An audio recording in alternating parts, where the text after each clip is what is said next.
Hey yo, what is up everybody? This is your boy SixMysta back at it again 1 month later with what if Deku had a telekinesis quirk. If you guys are liking this so far, make sure to smash like, subscribe, and bell notification so that you get notified when part 3 comes out. But if you don't want to keep checking your notification, just know part 3 will be out in exactly 1 month. Next month, this time, Saturday, as always. So without further ado, I'm wasting your time as per usual, so get that intro started.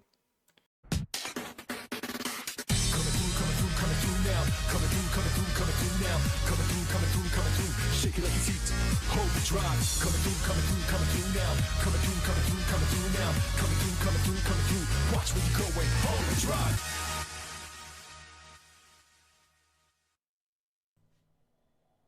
Real quick, there is a little retcon that I do want to set in, and this little retcon is that instead of All Might in the last segment saying that he would train the four individuals, being Deku, Bakugo, Mina, and Kirishima, he instead gives them the opportunity to train under his vision so that he could, or so that they could illegally use their quirks and not be binded by the law to the same extent.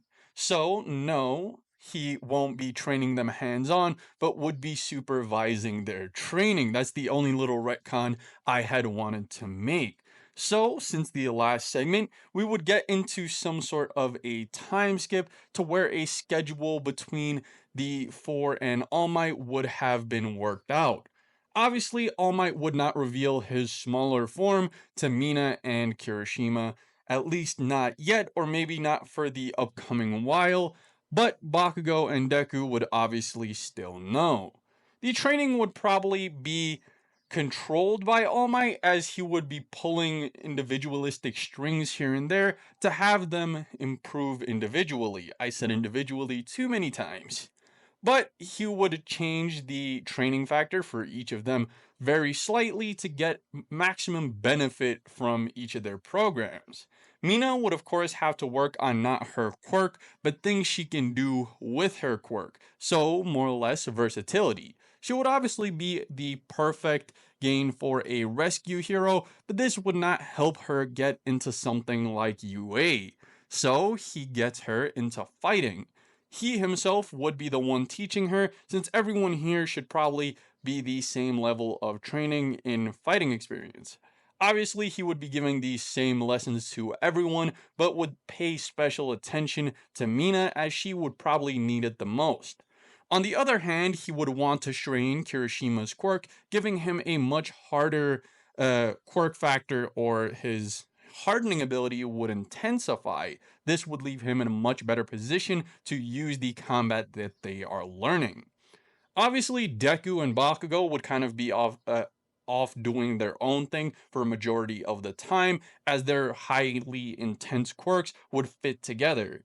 Obviously, we would have things like air battles with Bakugo using his explosions to try and get to Izuku, while Izuku needs to evade and either try and use his powers on Bakugo, which he would try to avoid by all cost since he knows it might injure him, but instead use random objects like rocks laying around to attack Bakugo. Within this time, I think Izuku would start a lot of planning on equipment that could help them as heroes, since this Deku is a lot more spontaneous and matches Mina's personality a lot more than his own initially. I think he would be more outgoing on what he thinks should be right. Obviously, he would give tips on how he thinks they can improve the use of their quirk, but obviously, items as well. Items that could support their quirks and make them better heroes overall. First, he would start with Bakugo. He would actually be the person to come up with both stun grenades, or Bakugo's grenades, and also the gauntlets. Obviously, he would not make the gauntlets per spec, but instead come up with the concept of storing his sweat to cause a large explosion. Bakugo would still be the one designing his hero suit and the gauntlets themselves. On the other hand, he would probably give Mina some sort of storage device for her acid, or some sort of traps, maybe like landmines filled with her acid, and so on and so forth. While he would want Kirishima to be equipped with a strong, sturdy suit that would not be broken from impact between someone else with a similar quirk to himself, and obviously his hardened body. So his suit doesn't actually rely on equipment that much, but its own power and versatility, maybe even microfiber to prevent it from ripping as often. Obviously, he would also come up with some stuff for himself. Once again, I'm using obviously too often, I apologize. But once again, he would come up with his own equipment too. In his case, he would create probably things similar to what Night Eye used. Night Eye uses weighted stones or weighted metals to attack an opponent with his insane unnatural strength, which is in fact not a part of his quirk, but Deku's would be a support archetype. Deku would also find a way to create combustion engines inside of small pockets of his suit, thus, how you see him on screen right now.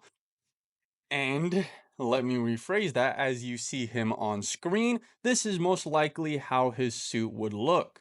He would figure out how to store little combustion engines within the ears that would go on top of his head and the pouches they slit into on his back. These would make room for little rotators that he rotates with his quirk as he moves more, allowing him to create bursts of air, I could say, as a distraction. It is not highly offensive nor serves any defensive purpose, but is something cool to add. Similar things are stored in his shoes, as it could in a split second help him move in mid-air. But for the most part, they are these little poles that he would be attaching to his back. Similar to the weights Night Eye uses, he would use his quirks to fling them at opponents when he can't just use miscellaneous objects laying around. This would also reduce the damage cost that he would cause to the given hero agency. So this might boost his worth for those aspiring hero agencies looking to recruit him in the future. Our boy Deku was thinking ahead. So I'm not going to go over per Frieza what happens within this training period, except that everyone would progress far past what they did at the start of UA and would be closer to the equivalence of themselves near season 4 to season 5, with Deku being able to move at insane speeds, lift insane weights, Bakugo doing something similar with gigantic controlled explosions, and probably having developed the P-Shot and other similar moves he created to deal with opponents like Izuku. On the other hand, I feel Kirishima at this point would have learnt his indestructible mode, not to the extent it was in season 4, but something similar. On the other hand, I think he would also be a lot more offensive, having figured out the sharp edges at the points of his hand could be used as a very lethal weapon. So when he hardens, he must make sure that his fists are clenched to be more blunt and less have a lesser chance of killing or hurting an opponent. Mina, on the other hand, had become a total master of martial arts within this time. Obviously, she had taken lessons from All Might, but had also went out of her way to find a martial arts dojo to train in when she had nothing else to do, since All Might had kind of a rotation between them and didn't spend each individual moment with all of them present. Since when he was with Izuku and Bakugo, he would be able to rest his form, but whilst he was with Kirishima or Mina, he would have to be transformed into his buff mode. On the other hand, this leaves us with the 10-month time skip done and the preparation for UA. I feel all of them would gather ahead of time to go to UA together, as they are all in fact friends. Once again, Bakugo is a lot calmer, Kirishima is a lot more like he was when the anime started, and Mina and Deku have an odd relationship since they had been hanging out and things like that more often. I feel around this time they would have unofficially started dating. They themselves had not yet accepted that they are dating, but it's kind of those things, one of those things that you could just tell is happening. So instead of dwelling on their might be current relationship, let's get into the tests. So to start off with, we have the theory exam, which means that if they skip from meeting to the theory exam, the interaction with Uraraka had not happened, but instead them getting straight into it. Deku and Bakugo, being friends, would not have the interaction, of Bakugo and Deku fighting, meaning everybody would be able to write their exam in peace, meaning no interruption from Lita, as always. So, going forward, I will explain things a little more informative. Deku and Bakugo had passed with flying colors, Bakugo actually being ahead of Deku in this situation, and Mina and Kirishima having lower scores. The reason Deku in this case is a little further behind than Bakugo is actually because he had been spending a lot more time working on his quirk and had been behind on his studies, while Bakugo was balancing it out. Deku had obviously been hanging with Mina a lot more and thus doesn't have as much time to study since he balances out training with hanging with Mina. Thus, that's where we got the relationship from. On the other hand, Mina and Kirishima would get more intermediate scores. Nothing impressive, but nothing bad either. As we would move on to present Mike's explanation of the physical test. As always, it would be interrupted by Lita, and for the most part, I think no one would actually interfere this time, with the entire thing just continuing. They would eventually make it to the point where President Mike says, heroes don't wait for anyone, so go, go, go! Deku and Bakugo, on different fields of course, would soar over the walls, not even waiting for the doors to open, as they immediately start demolishing robots. Both of them wanting to not show off, but at least get the highest scores possible. In this case, Bakugo is accompanied by Kirishima, while Deku is accompanied by Uraraka. Or sorry, Uraraka is still there, but Mina is accompanying him from the main group. So, as we see Deku totaling robots and occasionally throwing one towards Mina for her to disable or destroy to get some points in, he would eventually be faced with a zero pointer. He would fly around it at first, wondering if he should do it just to show off, but he would nevertheless decide not to, as he sees all the students running away, meaning it is most likely a hazard. He would fly down to the ground as he wants to grab a few robots close by when he would hear a scream from Uraraka. He would look to see Mina around the corner running towards Uraraka to help her as he would say, "No, Mina," as he would fly back up to the robot's face, almost giving it a sort of uppercut, using his abilities to create a giant charge force below his arms, which he will then force upwards to throw the robot off balance. He had originally intended to knock it back to give Mina enough time to get the girl loose, as he would knock it over completely, but in doing so, its head came off. He had not expected this since he had not known the exact measure of how much stronger his quirk had gotten, since Bakugo keeps up very well. Yes, he had been able to balance out multiple cars at the same time, but they weren't one solid object, so he wasn't able to gauge that he wouldn't be able to move one form of mass this large that's not split into pieces.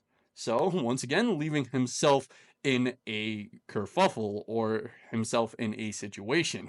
He had completely annihilated this robot and a few buildings along with it, with him scratching the back of his head saying, "I guess I overdid it. I didn't mean to cause collateral damage." But nevertheless, he would fly down, throwing the rocks on top of Uraraka away with his quirks, and then using his, quirk singular, to take both Mina and Uraraka to the entrance, as the test is now called off and over with. On the other hand, Bakugo and Kirishima had a much different moment in the test than Deku and Mina did. Kirishima could barely get a robot as Bakugo was destroying every single one he saw, basically having Kirishima think that he might need to split off from Bakugo if he wants to get any points, which is what he does. He would go off in his own direction, getting his own robots to eventually be faced with their zero pointer, which he would see Bakugo come into contact with, near intentionally rushing up to it and blasting a giant hole through its head. This would cause it to destroy much more buildings, but at the end of the day, Deku and Bakugo got similar scores. Obviously, the 0 pointer gave Bakugo no extra points, where it did give so to Deku and Mina. Mina tried helping Uraraka, while Deku was helping both Mina and Uraraka and even saving both of them, having given Mina extra points and so on and so forth. Deku will take the most points within the physical, while Bakugo takes the highest academical score, meaning they would be tied for UA's top participant of this year.